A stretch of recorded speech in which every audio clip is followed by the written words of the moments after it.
I think that the significance here is that Bitcoin is disruptive technology for the entire energy market, and it's co-opting the energy producers and energy investors.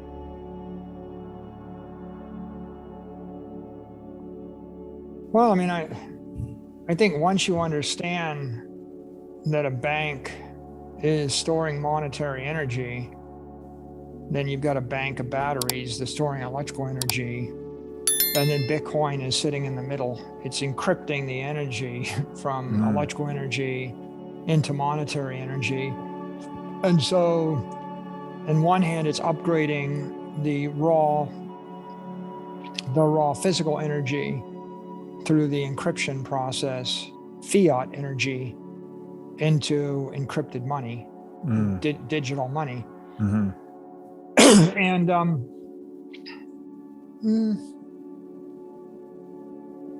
that makes Bitcoin a bank, an energy bank, a monetary bank.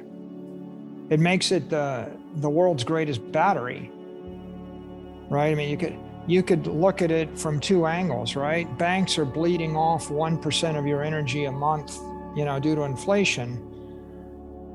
Batteries are bleeding off 1% of your electrical energy a month, just due to battery, engineering. You've got two inefficient energy systems. Batteries and power grids don't work that well, and fiat banks and monetary grids don't work that well. And Bitcoin plus Lightning gives you a battery to store all the world's energy forever without power loss. And the other day I sent 1,000 sats on the Lightning network, and in 1 second for 1 sat. So, literally you've got speed of light nearly, what is the cost of 1 sat, right? I mean, it's such an infinitesimally small number, a fraction of a penny. Yeah. Sure. I've called it the 7 layers of security. But I think we should start with a fundamental observation. What we're trying to create with Bitcoin is a digital property network, something that will last for 1,000 years or 10,000 years. How do I create digital property in cyberspace? And we can call it money if we like, digital monetary network or digital property network. A decentralized network that will last past the average life expectancy of a human being or an institution or a nation state. So, how do I do that? Well, with the beauty of proof of work is that the network derives its integrity from the interplay of the miners and the nodes and the holders, or the wallets, if you will, but with a special emphasis on the miners.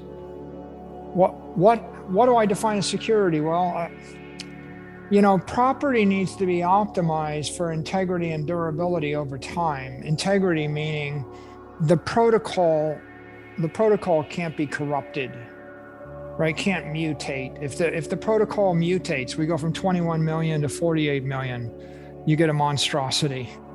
So you don't want a mutation, and then I don't want it to die. So if I said I want to design an immortal creature, something that'll live for 1 million years, and I want it to maintain its integrity, then I've got to protect the protocol, and then I've also got to feed it energy and resources continually. And I'm just going to call that, and I have to protect it from a hostile attack in the near term.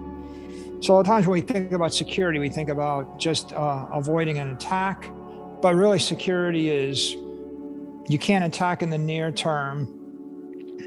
We don't want it to die.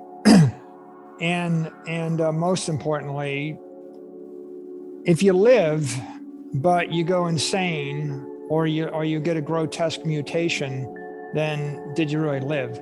So how am I going to achieve my quest for immortality in a network, right? And the beauty of proof of work is it is an open protocol that is Darwinian and competitive in a way such that it is not just self-correcting on the protocol level to ensure correct money, but it's also self-healing and it's adaptive to the environment around it.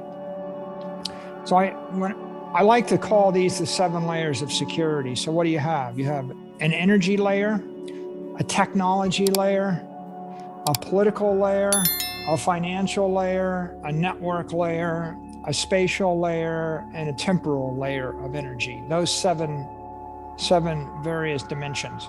I think that the significance here is that Bitcoin is disruptive technology for the entire energy market, and it's co-opting the energy producers and energy investors into Bitcoin. What you see right now is you see a lot of traditional power companies that used to be in the energy business. They're getting into Bitcoin mining. People with natural gas, people in the nuclear industry, people in the wind and solar industry, they're getting into Bitcoin mining or they're partnering with Bitcoin mines. So Bitcoin recruited energy capital, and Bitcoin secures the network with energy capital. Hundreds and hundreds of producers of energy are plugged in the Bitcoin network, creating that hash wall. So that's the first layer of security for Bitcoin.